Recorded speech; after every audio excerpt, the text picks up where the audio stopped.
Doesn't matter what I say. What matters is Christopher Nolan made money. Let me get who I did until I paid money for The Dark Knight Rises. Hello, welcome to my review of The Dark Knight Rises. Now, if you haven't seen my other reviews of the non-Batman movies, I love Batman Begins, even love Dark Knight, one of my all-time favorite movies. Dark Knight Rises. Okay, now Dark Knight Rises when it first came out, I loved it. Um, I lived in Colorado. I live in Colorado. And that shooting happened in my hometown of Aurora. Oh my god, it was terrible. I actually wasn't in Colorado when it happened. I was actually at my brother's wedding in California, going to Disneyland and stuff. But I remember, being really, really sad about that because I was really hyped about the movie. Um, so it's so I hope they rest in peace because they didn't deserve to go like that. But anyway, that's all I wanted to say about that. But anyway, the movie The Dark Knight Rises I saw on my birthday, which was like a week after the shooting. I came back from California, with my family. I saw it. I hyped this movie. Okay, so like I said in my other video, The Dark Knight was the first movie that blew me away in the theater. In the theater, when I first saw it, I was like, "Wow, that was amazing." Even though I was 10 years old, didn't really understand a lot of the dialogue of the political stuff, but I knew that it was important. I felt the weight. I really enjoyed Heath Ledger's performance as the Joker. I've always been a Joker fan. I loved Batman. I loved the action. It was just a great time for me. It blew my mind away. So I've been, really hyping. Once I heard that they're doing a third movie, I was like, yes. And so the for a movie can do two things. It can, one, make the movie in your mind better than it really is. You can at first when you see it, like, oh, that was amazing. That was the most awesome movie ever. And overhype can also ruin a movie. It could because you have too high expectations for it.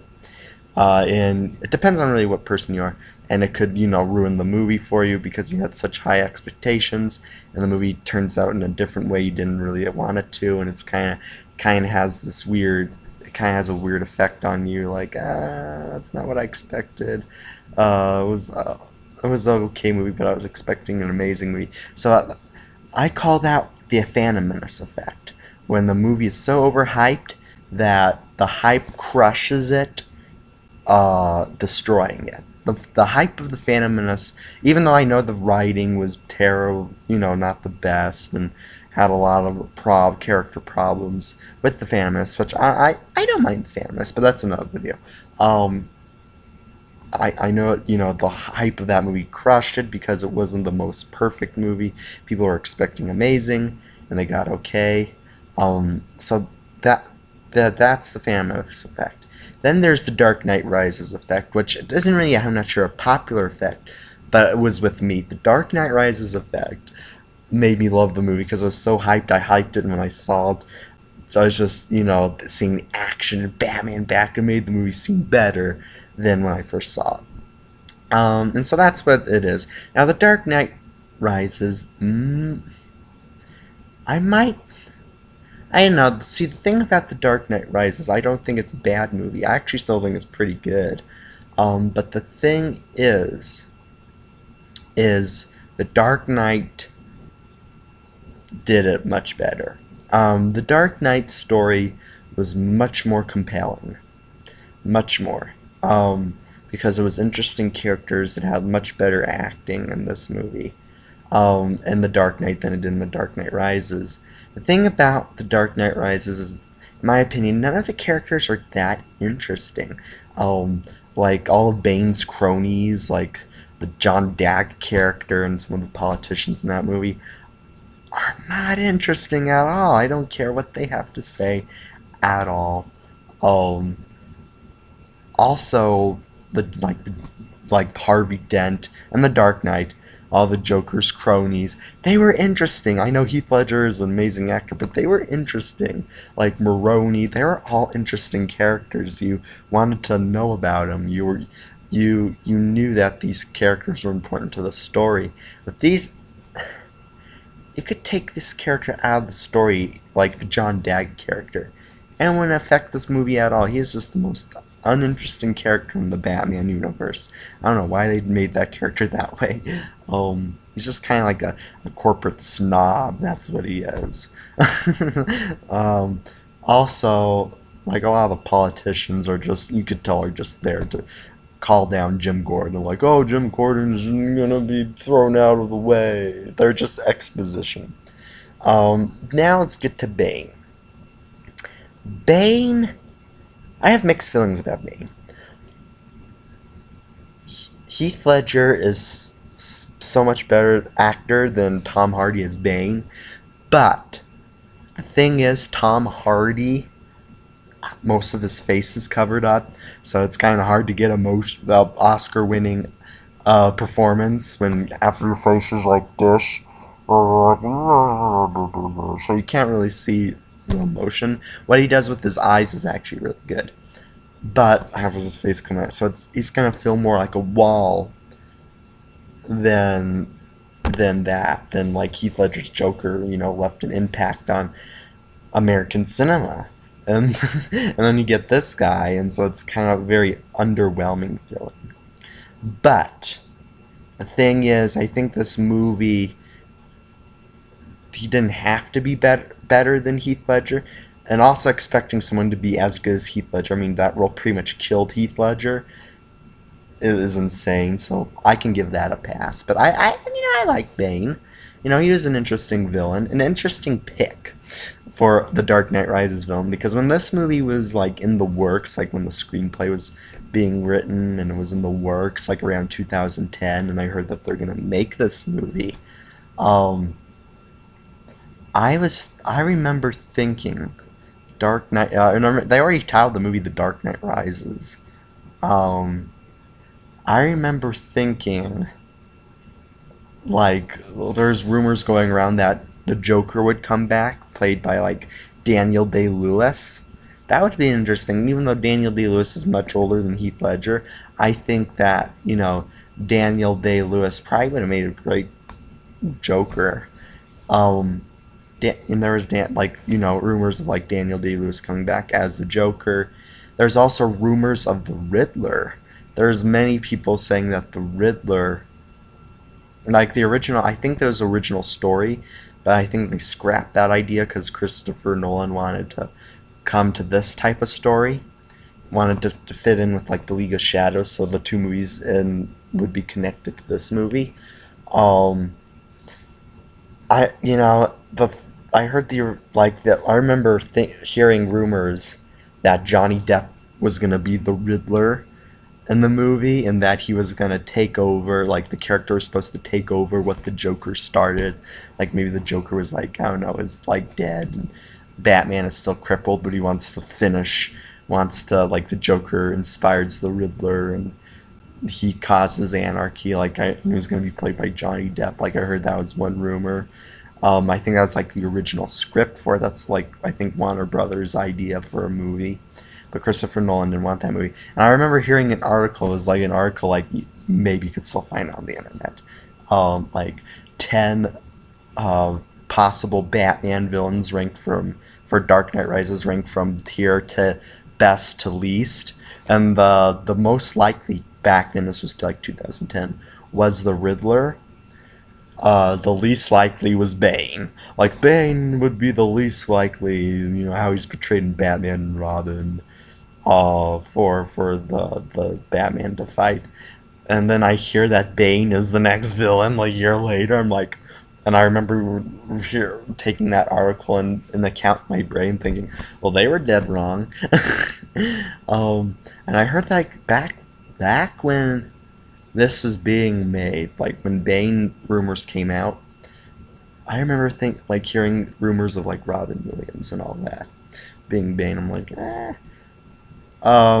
Also, Robin Williams maybe being the Riddler also, along with Johnny Depp. And then, Tom Hardy's cast, which I think Tom Hardy's probably the best you're going to get with Bane. Either him or Dwayne Johnson. But Tom Hardy's probably a better actor than Dwayne Johnson. Um, Honestly, the movie is not bad. It's just compared to The Dark Knight, it's a big step down. But the movie is still good. Like, what they had to do, even though it was nothing compared to Heath Ledger, what Bane did was alright. I really like. I didn't. I like what they did with Bane. I mean, it could have been much worse. He was kind of a wall compared to Heath Ledger. That's the problem. See, Heath Ledger's shadow. He's under Heath Ledger's shadow, so that's understandable. I liked Anne Hathaway's Catwoman. I thought it was an interesting take on Catwoman, even though in the beginning they kind of portrayed her as bad. Throughout the movie, she gets an arc and becomes good. I never seen that's first it was a Catwoman that was a good guy, which is very rare. I mean, like in movie form, not really. I don't know about the comics, but like the Julie Newmar and Michelle Pfeiffer Catwoman are mostly bad. This one was like the first one that was good. The good guy. I'm not counting the Halle Berry Catwoman movie and the Batman canon, so I'm not gonna say that. I'm talking about in the Batman world. Anne Hathaway is probably the first good Catwoman. That was good, not like the good, like the only good Catwoman. I'm talking about like as her character. Um, and she was also like a spy, like a cat burglar. She was like a spy at this whole high tech technology. It was interesting take on Catwoman. Very interesting. Um, Batman is when Batman in this movie is interesting, but the thing is, I mean, maybe they're trying to portray like he's kind of out of it. But a lot of time, Christian Bale's Batman in this movie just looks kind of dumbfounded. Like, he doesn't look that serious. He just kind of looks like he's puzzled. But other than that, Christian Bale's Batman is still great. You know, I like that it takes place a little bit after The Dark Knight, 8 years. I think that was good. Um, Another thing that was kind of done weak in this movie, I thought, compared to the other two, was Jim Gordon's portrayal in this movie. Like, they just kind of made him seem out of shape and untrustworthy in this movie. like he's like a used to be cop. Like he's maybe they're trying to portray like he's past his prime, but like they made Jim Gordon look kind of I don't want to say useless, but like not like what do you call that word? Think about it. It portrayed Jim Gordon as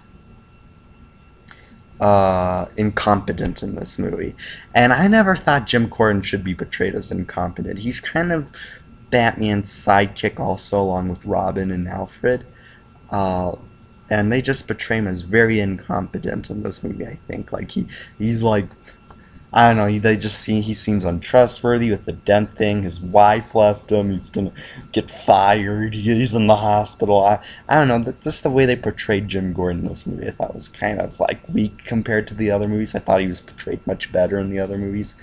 Him, Jim Gordon, and Alfred. Alfred. Alfred in this movie. I don't get Alfred because in the first movie, Batman Begins, he's like, "I'd never leave you. I'm always there for you." And I always make that joke when I watch Batman Begins. He's like, "You haven't given up on me, Alfred." in Batman Begins, and he's like, "Never." And I'm thinking in my head, not till the third movie. But he just gives up on Batman, and they kind of by making Alfred have no hope in Batman kind of makes the audience have no hope in Batman. I'm not sure if that's intended or a good thing. I didn't like the way they portrayed Alfred. He kind of seemed kind of mean-spirited. He kind of seemed contradicting in this movie. So that's one problem. So there's three problems in this movie. One, the Bane's cronies are completely uninteresting. they make not Alfred, what's his name, Jim Gordon seem incompetent and a loser, and they make Alfred unlikable. Those three things are the only thing that's really wrong about this movie. Everything else in this movie is good. I like my favorite part in this movie is the prison scene. That's the one part in this movie I think is as good as the Dark Knight's level, is when he's in the prison. And you hear that tishy bishy bashara bashara. And when he's training, he's doing the push-ups, he fixes his back. After he gets his back broken and gets out of that prison, that's the only scene in this movie I think is on par with the Dark Knight. That scene and the ending. Now I'll talk about the ending. Now the ending is done beautifully in this movie. The ending is just so good in this movie. Like, the ending is on par with something with the Dark Knight. The rest of the movie, the thing is, because it's the Dark Knight and that's brought such a high standard for superhero movies, not just Batman movies, but superhero movies, and then the Dark Knight is a little underwhelming. But there's two scenes that are almost on par with that, or as par. This is the jail scene where he's in the pit, recovering, retraining, trying to get across. Those scenes are always amazing. I love those scenes. I wish the whole movie might have been that, just him in prison trying to get out, fight Bane. I wish they would have gave more focus to that. But instead of the uninteresting Bane cronies, and also.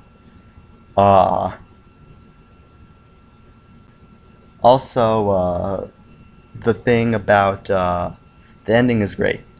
Now, another thing about this movie, I'm not saying it's negative, but I think it would have made more interesting.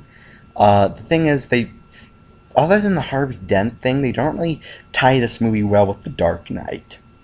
Like, this movie, if you watch Batman Begins, you could probably skip The Dark Knight and go to this movie with no notice really other than the Harvey Dent. Like, you can probably say that you could get the feeling that maybe Batman's past his prime, so that's why he's kind of not been around. They don't really make no mention of the Dark Knight in this movie, and I think that's kind of sad because the Dark Knight is the better movie. And the thing is, the Dark Knight, I think that way they should have done it. As I know, I was reading an interview. They don't make mention of the Joker in the movie, but that's not really what I mean by that. What I mean if they just say, oh, the Joker did this, and then, like, that would just seem kind of out of place, I would agree. Christopher Nolan says he made no mention to the Joker because it would seem insensitive to the families because of the... I don't see how that's insensitive. It's not really bad-mouthing Heath Ledger. It's the character, using the character, not Heath Ledger. I don't know. I don't really understand Nolan's reasoning. But they tie this movie with the League of Shadows, Bane with the League of Shadows, the villains from the previous movie, and their plan is pretty much the exact same as the League of Shadows plan in the first movie. They have this thing that is going to destroy Gotham that Bruce Wayne made. It's pretty much the thing about the Dark Knight is it's pretty much Batman Begins all over again. It really is. The Dark Knight Rises, anyway. It's pretty much Batman Begins all over again. You have to have Batman recuperate, build, doing push-ups, and trying to save Gotham.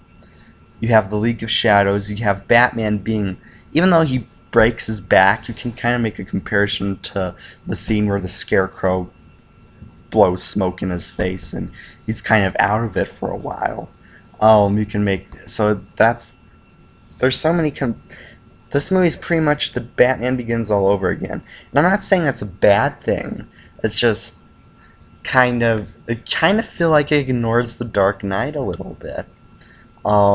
If Harvey Dent wasn't really mentioned in this movie would totally ignore the Dark Knight.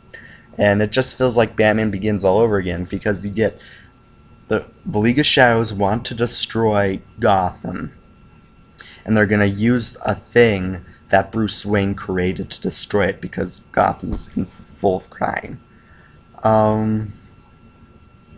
Yeah. So, but the thing is, I think what would have made this movie more interesting is if they would have tied both the League of Shadows and the Joker together to make it a nice bow. Let's say like Bane is doing the League of Shadows, but he also wants to follow in the Joker's footsteps of creating anarchy and chaos just to send a message.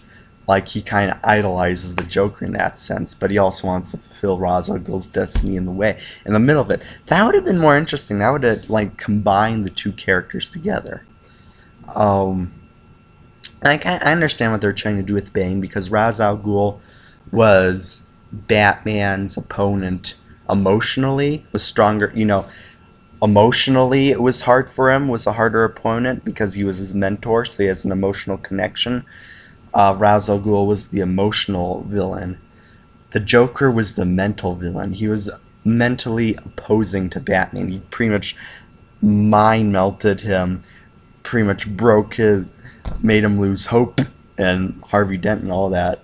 So the Joker was there mentally because he was a chaos guy also. Now Bane was the physical opponent. He's Batman's. He's tougher to Batman physically. He's Batman's physical component.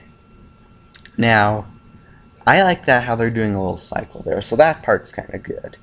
The music is great. Now, the another thing about this movie is it looks different than the other previous Batman movies.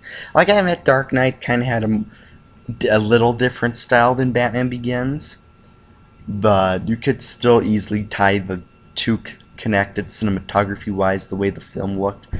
This movie, like the way the film looks and cinematography, looks very different than the previous two movies. Like it looks very different. And it's just, I don't know, I'm just kind of noticing that because I know most of the movie was filmed on IMAX, where The Dark Knight only a couple scenes were. But I think because it just looks too clean. Like the film on The Dark Knight always looked a little grainy, but it fit the realism, dirty world of Gotham, and having this very clear film look to it just kind of seems out of place with the Dark Knight trilogy. Now let's talk about the ending. I love how they ended this movie. The ending's pretty much a montage of how they fixed everything. So I love how they constructed that ending, and I like how Batman. See, the thing is, people say Batman didn't die. He just went away and met up with Alfred in a French cafe. I think you have to kind of look at it metaphorically, and I think if you think about this, it makes it a little stronger. See, Batman died, but Bruce Wayne lived. If you think about it, see, because his true face was Batman, but when Batman was pronounced dead, Bruce Wayne can finally move on and start a family and lead a little more happier life. He's now officially done being Batman, and having Robin take his place. So you have to kind of look at that. So if you wait, Batman does die in the movie, but Bruce Wayne lives. So that's the way I kind of look at it. And his legacy, Batman's legacy, is forever on. And so, now I'm not talking about, see, people are like, well, Bruce Wayne was pronounced dead. There's two different Bruce Waynes. The millionaire playboy snotty corporate type, which was a persona of the real Bruce Wayne, also died too. But the real Bruce Wayne lives. The normal Bruce Wayne lives. And if you look at it that way, it's actually very deep. I don't know if anybody looked at it that way, but I kind of realized that Batman died and the millionaire playboy Bruce Wayne died, but Bruce Wayne himself lives. So his personas died. That's the metaphor. So that's great. He ends up with Catwoman. Alfred gets his wish. So I love how this movie ties together. I love how they do Robin in this movie. He's still kind of he's not necessarily a sidekick to Batman as he is predecessor to Batman.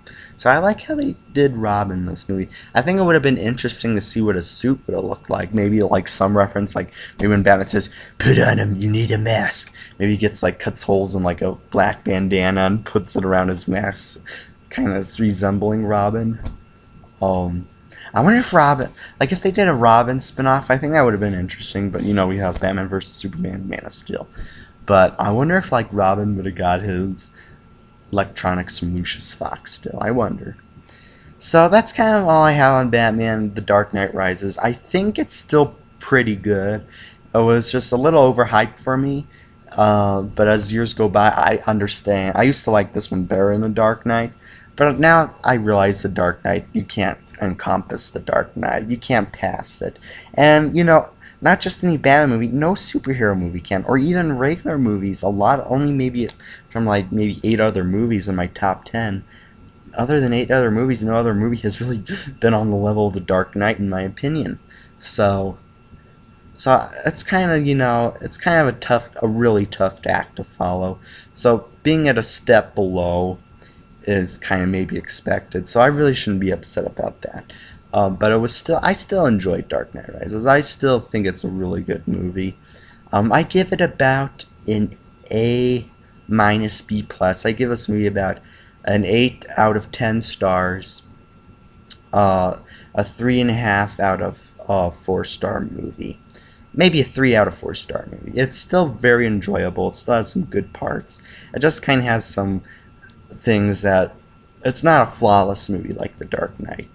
And the thing is, I think the reason why The Dark Knight Rises is so underwhelming, is because, The Dark Knight, I read in an article that actually Nolan intended The Dark Knight to be, he didn't really intend anything for Batman after The Dark Knight. I read somewhere that really Batman Begins in the Dark, it was supposed to be only a 2-part movie. 2-part series, Batman series, and he actually thought this Batman story should have ended with The Dark Knight. But the thing is, The Dark Knight was like, at the time when it was released, like the 4th biggest grossing movie of all time. So Warner Brothers is like, we gotta do another one of these. And so that's probably why they're rebooting Batman again, because Batman's a huge money maker for Warner Brothers. So they kind of forced Nolan to do it. So maybe that's why it was kind of hard for Nolan to recapture the lightning in the bottle, and figuring what he intended and what came out was not bad. So that's why I think The Dark Knight Rises is a little underwhelming and it's not quite as good compared to The Dark Knight, is because Batman's story actually, according to Nolan, should have ended with The Dark Knight. Like, that was the end of Batman's story. But they made, and I still like The Dark Knight Rises, so I still recommend the movie. I think it is a nice cap to the Nolan trilogy. I really do. So that's what I can say about it. Great movie. Not a great movie, a really good movie. 8 out of 10, 3.5, 3 out of 4 stars, 3 out of 4 stars, and an A minus B plus. So, yeah, that's my review of The Dark Knight Rises. Take care. God bless. See you in the next review. And don't be afraid to subscribe or comment, baby. And that's my review.